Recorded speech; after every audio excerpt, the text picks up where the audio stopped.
या देवी सर्वभूतेषु ब्रह्मचारिणी रूपेण संस्थिता नमस्तस्यै नमस्तस्यै नमस्तस्यै नमो नमः। जय माता दी दोस्तों। माँ भगवती जगदम्बा दुर्गा की कृपा सदैव आप पर और आपके समस्त परिवार पर बनी रहे।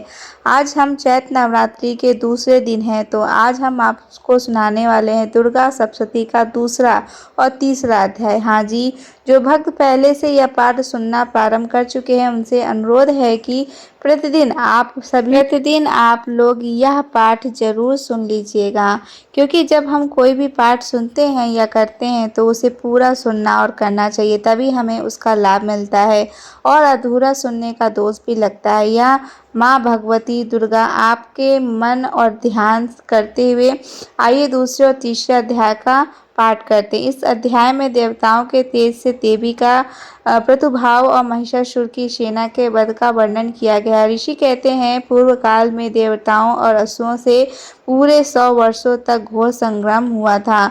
उसमें असुरों का स्वामी महिषासुर था और देवताओं के नायक इंद्र थे। उस युद्ध में देवताओं की सेना महाबली असुरों से परास्त हो गई थी। संपूर्ण देवताओं को जीतकर महिषासुर इंद्र बन बैठा था और तब पराजित देवता प्रजापति ब्रह्मा जी को आगे करके उस स्थान पर गए जहां भगवान शंकर और श्री हरि विष्णु विराजमान थे। देवताओं ने महिषासुर के पराक्रम तथा अपनी पराजय का यथावत वृत्तांत उन दोनों देवऋषियों से विस्तार में पूर्वक कह सुनाया। देवता बोले, भगवान महिषासुर सूर्य, इंद्र, अग्नि, वायु, चंद्रमा, यम, वरुण तथा अन्य देवताओं के भी अधिकार छीनकर स्वयं ही सबका अधिष्ठाता बना बैठा था। उस दुष्टात्मा महिषासुर ने समस्त देवताओं को स्वर्ग से निकाल दिया था। अब वे मनुष्यों की भांति पृथ्वी पर विचरित हैं। देवताओं की यह सारी करतूत हमने आप लोगों से कह सुनाई। अब हम आपकी ही शरण में आए हैं, उसके वध का कोई उपाय सोचिए। इस प्रकार देवताओं के वचन सुनकर भगवान विष्णु और शिव ने देवताओं पर बड़ा क्रोध किया और उनकी भवें तन गई और मुंह टेढ़ा हो गया। तब अत्यंत कोप में भरे हुए चक्रपाणी ऋषिविष्णु के मुख से एक महान तेज प्रकट हुआ। इसी प्रकार ब्रह्मा, शंकर तथा इंद्र आदि अनंत देवताओं के शरीर से भी बड़ा भारी तेज निकला। वह सब मिलकर एक हो गया। महान तेज का यह पुंज ज्वालामय पर्वत सा जान पड़ रहा था। देवताओं ने देखा, वहां उसकी ज्वालाएं संपूर्ण दिशाओं में व्यस्त हो रही थीं। संपूर्ण देवताओं के शरीर से प्रकट हुए उस तेज की कहीं तुलना नहीं थी। एकत्रित होने पर वह एक नारी के रूप में परिणित हो रही थी और अपने प्रकाश से तीनों लोकों में व्यस्त जान पड़ रहा था। भगवान शंकर का जो तेज था उससे उस देवी का मुख प्रकट हुआ। यमराज के तेज से उसके सिर में बाल निकल आए। श्री विष्णु जी भगवान के तेज से उसकी भुजाएं उत्पन्न हुई। चंद्रमा के तेज से दोनों स्तनों का और इंद्र के तेज से मध्य भाग का और प्रादुर्भाव हुआ। वरुण के तेज से जंघा का और पिंडली तथा पृथ्वी के तेज से नितंब भाग प्रकट हुआ। ब्रह्मा के तेज से दोनों चरण और सूर्य के तेज से उसकी अंगुलियां हुई। वसुओं के तेज से हाथों की अंगुलियां और कुबेर के तेज से नसिका प्रकट हुई। उस देवी की दांत प्रजापति के तेज और तीनों नेत्र अग्नि के तेज से प्रकट हुए थे। उसकी भवें संध्या के और कान वायु के तेज से उत्पन्न हुए थे। इसी प्रकार अन्य देवताओं के तेज से भी उस कल्याणमयी देवी का आविर्भाव हुआ। दलंतर समस्त देवताओं के तेज पुंज से प्रकट हुई देवी को देखकर महिषासुर के सताए हुए देवता बहुत प्रसन्न हो गए। फिर पिनाकधारी भगवान शंकर ने अपने शूल से एक शूल निकालकर उन्हें दिया। फिर भगवान विष्णु ने भी अपने चक्र से चक्र उत्पन्न करके भगवती को अर्पण कर दिया। वरुण ने भी शंख से भेंट किया और अग्नि ने उन्हें शक्ति दी और वायु ने धनुष तथा बाण से भरे हुए 2 तरस्कस प्रदान किए। सहस्र नेत्रों वाले देवराज इंद्र ने अपनी वज्र से वज्र उत्पन्न करके दिया और एवरात हाथी से उतरकर एक घंटा भी प्रदान किया। यमराज में काल दंड से दंड, वरुण ने पराश, प्रजापति ने स्फटिकी काष्ठ की माला तथा ब्रह्मा जी ने कमंडलू भेंट किया। सूर्य ने देवी के समस्त रोमकूपों में अपनी किरणों का तेज भर दिया। काल ने उन्हें चमकती हुई ढाल और तलवार दी। क्षीर समुद्र ने उज्ज्वल हार तथा कभी छिड़ न होने वाले 2 दिव्य वस्त्र भेंट किए। साथ ही उन्होंने दिव्य चूड़ामणि, 2 कुंडल, कड़े, उज्ज्वल अर्धचंद्र, सब बहुओं के लिए केवड़ू, दोनों चरणों के लिए निर्मल निपुण, गले की सुंदर हंसली और सब अंगुलियों में पहनने के लिए स्तनों की बनी अंगूठियां भी दी। विश्वकर्मा ने उन्हें अत्यंत निर्मल फरसा भेंट किया। साथ ही उनके अनेक प्रकार के अस्त्र और अभेद कवच दिए। इनके सिवा मस्तक और वक्ष स्थल पर धारण करने के लिए कभी न कुमलाने वाले कमलों की मालाएं दी। जलधि ने उन्हें सुंदर कमल फूल भेंट किया। हिमालय ने सवारी के लिए सिंह तथा भांति भांति के रत्न समर्पित किए। धनाढ्य कुबेर ने मधु से भरा पान पात्र दिया था तथा संपूर्ण नागों के राजा शेष ने, जो उस पृथ्वी को धारण करते हैं, उन्हें बहुमूल्य मणियों से विभूषित नागहार भेंट दिया। इसी प्रकार अन्य देवताओं ने भी आभूषण और अस्त्र शस्त्र देकर देवी का सम्मान किया। तत्पश्चात उन्होंने बारंबार अट्टहास पूर्वक उच्च स्वर से गर्जना की और उनके भयंकर नाद से संपूर्ण आकाश गूंज उठा। देवी का वह अत्यंत उच्च स्वर से किया हुआ सिंहनाद कहीं समा न सका। आकाश उसके सामने लघु प्रतीत होने लगा। उससे बड़े जोर की प्रतिध्वनि हुई, जिससे संपूर्ण विश्व में हलचल मच गई थी और समुद्र कांप उठे थे। पृथ्वी ढोलने लगी थी और समस्त पर्वत हिलने लगा था। उस समय देवताओं ने अत्यंत प्रसन्नता के साथ सिंहवाहिनी भवानी से कहा, देवी तुम्हारी जय हो। साथ ही महर्षियों ने भी भक्ति भाव से विनम्र होकर स्तवन किया। संपूर्ण त्रिलोकी को शोकग्रस्त देखकर दैत्य गण अपनी समस्त सेना को कवच आदि से सुशोभित कर हाथों में हथियार ले सहसा उठाकर खड़े हो गए। उस समय महिषासुर ने बड़े ही क्रोध से में आकर कहा, यह क्या हो रहा है। फिर वह संपूर्ण असुरों से घिरकर उस सिंहनाद की ओर लक्ष्य करके दौड़ा और आगे पहुंचकर उसने देवी को देखा, जो अभी प्रभा से तीनों लोकों को प्रकाशित कर रही थी। उनके चरणों के भार से पृथ्वी दबी जा रही थी। माथे के मुकुट से आकाश में रेखा खींच रही थी तथा वे अपने धनुष की टंकार से सातों पातालों को श्रद्धालु किए देती थी। देवी अपनी हजारों भुजाओं से संपूर्ण दिशाओं को अर्चित करके खड़ी थी। तदनंतर उनके साथ दैत्यों का युद्ध छिड़ गया। नाना प्रकार के अस्त्र शास्त्रों के प्रहार से संपूर्ण दिशाएं उदासित होने लगी थी। त्रिशूल नामक महान असुर महिषासुर का सेना नायक था। वह देवी के साथ युद्ध करने लगा। अन्य दैत्यों की चतुर्गुणी सेना साथ लेकर चमार भी लड़ने लगा। 60,000 ऋषियों के साथ आकर उगत नामक महादैत्य ने लोहा लिया और 1 करोड़ रथियों को साथ लेकर महान हनु नामक दैत्य युद्ध करने लगा, जिसके रोए तलवार के समान तीखे थे। वह 80 लोमा नाम का महादैत्य 5 करोड़ रथी सैनिकों सहित युद्ध में आ डाटा। 60 लाख रथियों से घिरा हुआ बवक्स नामक दैत्य भी उस युद्ध भूमि में लड़ने लगा। परिवारित नामक राक्षस हाथी सवार और घुड़सवारों के अनेक दलों तथा 1 करोड़ रथियों की सेना लेकर युद्ध करने लगा। बिंडाल नामक दैत्य 5 अरब रथियों से घिरकर लोहा लेने लगा। इनके अतिरिक्त और भी हजारों महादैत्य रथ, हाथी और घोड़ों की सेना के साथ लेकर वहां देवी के साथ युद्ध करने लगे। स्वयं महिषासुर उस रणभूमि में कोटि कोटि सहस्त्ररथ, हाथी और घोड़ों की सेना से घिरा हुआ खड़ा था। वे दैत्य देवी के साथ तोमर, बिंदीपाल, शक्ति, मुसल, खड्ग, परशु और अस्त्र शस्त्रों का प्रहार करते हुए युद्ध कर रहे थे। कुछ दैत्यों ने उन पर शक्ति का प्रहार किया, कुछ लोगों ने पास फेंके तथा कुछ दूसरे दैत्यों ने खंडार प्रहार करके देवी को मार डालने का उद्योग किया। देवी ने भी क्रोध में भरकर खेल खेल में ही अपने अस्त्र शस्त्रों की वर्षा करके दैत्यों के समस्त अस्त्र शस्त्र काट डाले।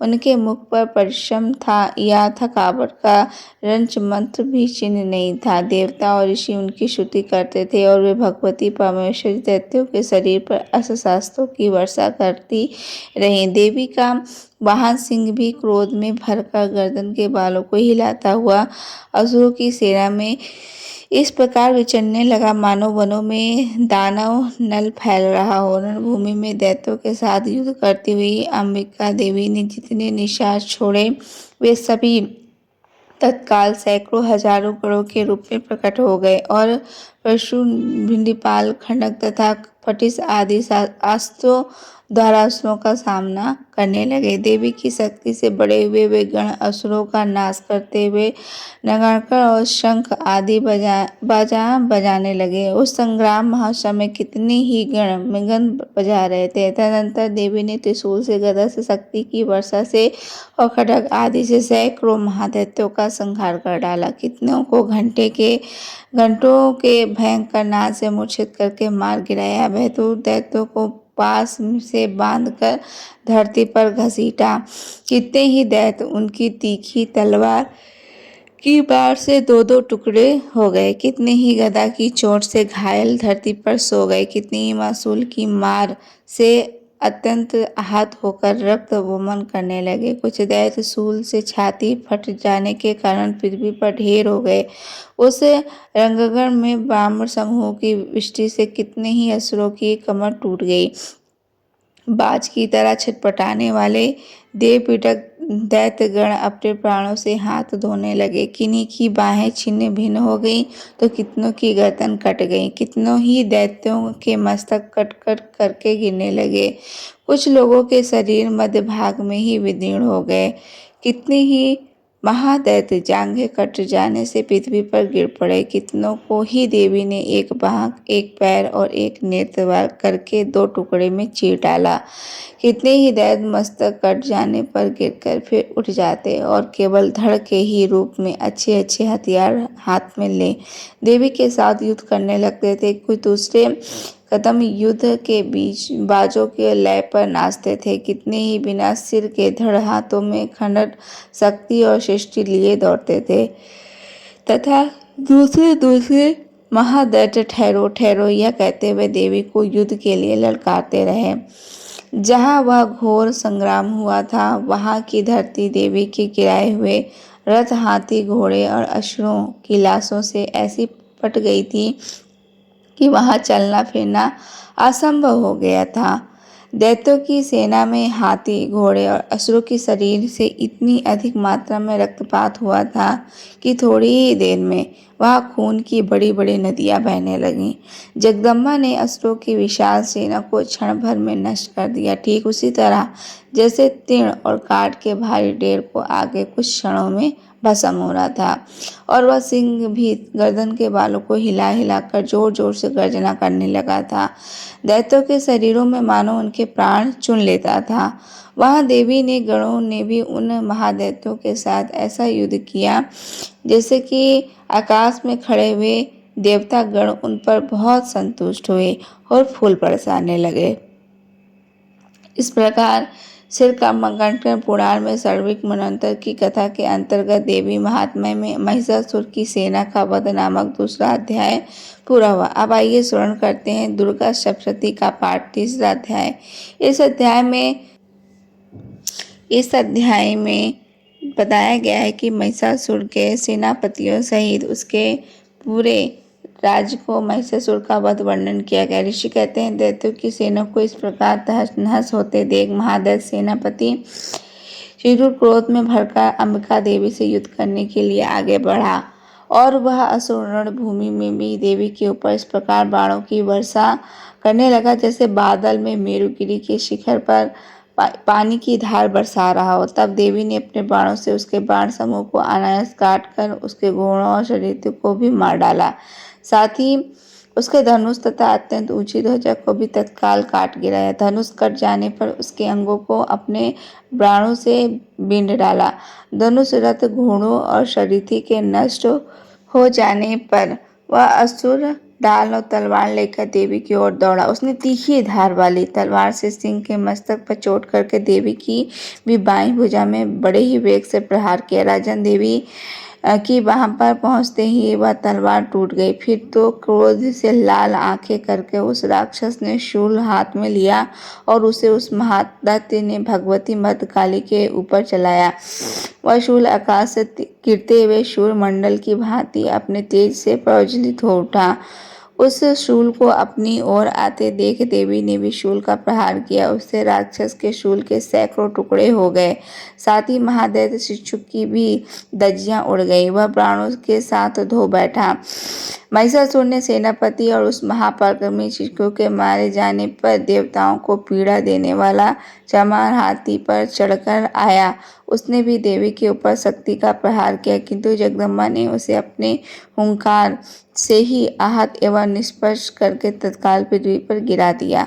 शक्ति टूटकर गिरी हुई देख चमार को बड़ा क्रोध हुआ। अब उसने शूल चलाया, किंतु देवी ने उसे भी अपने ही बाणों द्वारा काट डाला। उतने में ही देवी का सिंह उछलकर हाथी के मस्तक पर चढ़ बैठा और उस दैत्य के साथ खूब जोर लगाकर बाहुयुद्ध करने लगा।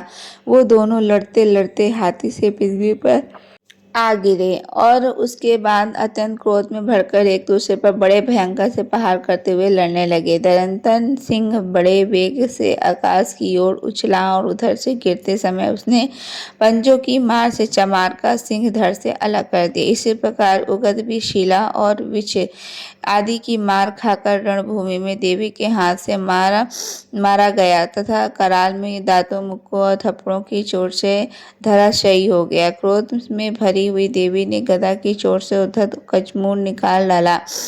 बिंदीपाल ने वशपाल को तथा प्राणों से तमाम और अधक को मौत के घाट उतार दिया। 3 नेत्र वाली परमेश्वरी ने त्रिशूल से अगस्त, उग्री तथा महाहुनि नामक दैत्यों को मार डाला। तलवार की चोट से बिडाल के मस्तक को धड़ से काट गया। दुर्गल और दुखम इन दोनों को भी अपने प्राणों से यमलोक भेज दिया। इस प्रकार अपनी सेना का संहार होता देख महिषासुर ने भैंसों का रूप धारण करके देवी के गणों को श्राद्ध देना आरंभ किया। किन्हीं को तुथुन ने मारकर किन्हीं के ऊपर खुरों का प्रहार करके किन्हीं को पूंछ से चोट पहुंचाकर कुछ को सिंहों की विदन करके कुछ गणों के वेग से किन्हीं को सिंहानाद से कुछ को चक्कर देकर और कितने को निशाच वायु को छोके धराशायी कर दिया। इस प्रकार गणों की सेना को गिराकर वह असुर महादेवी के सिंह को मारने के लिए छटपटा रहा था। इससे जगदम्बा को बड़ा ही क्रोध आया। उधर पराक्रमी महिषासुर भी क्रोध में भड़का धरती को खुरों से खोदने लगा तथा अपने ही सिंगों से ऊंचे ऊंचे पर्वतों को उठाकर फेंकने और गरजने लगा। उसने वेग में के चक्कर देने के कारण पृथ्वी सुटुट होकर फटने लगी। उसकी पूंछ से टकराकर समुद्र सब और धरती को डुबोने लगा। हिलते हुए सिंहों के आघात से विदीर्ण होकर बादलों के टुकड़े टुकड़े हो गए।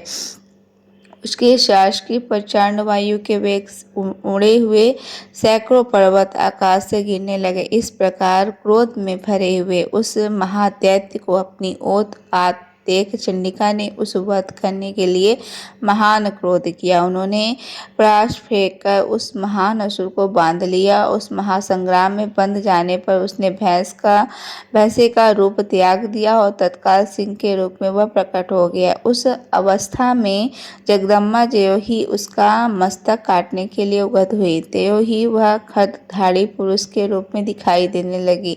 तब देवी ने तुरंत ही बाणों की वर्षा करके ढाल और तलवार के साथ उस पुरुष को भी बांध लिया। इतने में ही वह महान गजराज के रूप में परिणत हो गया तथा अपनी सूंड से देवी के विशाल सिंह को खींचने और गरजने लगा। खींचते समय देवी ने तलवार से उसकी सूंड काट डाली। तब उस महादैत्य ने पुनः भैंसों का शरीर धारण कर लिया और पहले ही भांति चराचर प्राणियों सहित तीनों लोकों को व्याकुल करने लगा। तब क्रोध में भरी हुई जगदम्बा चंडिका बारंबार वो उत्तम मधु का पान करने लगी। उसके बाद लाल और आंखें करके हंसने लगी। उधर वह बल और पराक्रम के मध्य से उत्पन्न हुआ राक्षस गरजने लगा और अपने सींगों से चंडी के ऊपर पर्वत को फेंकने लगा।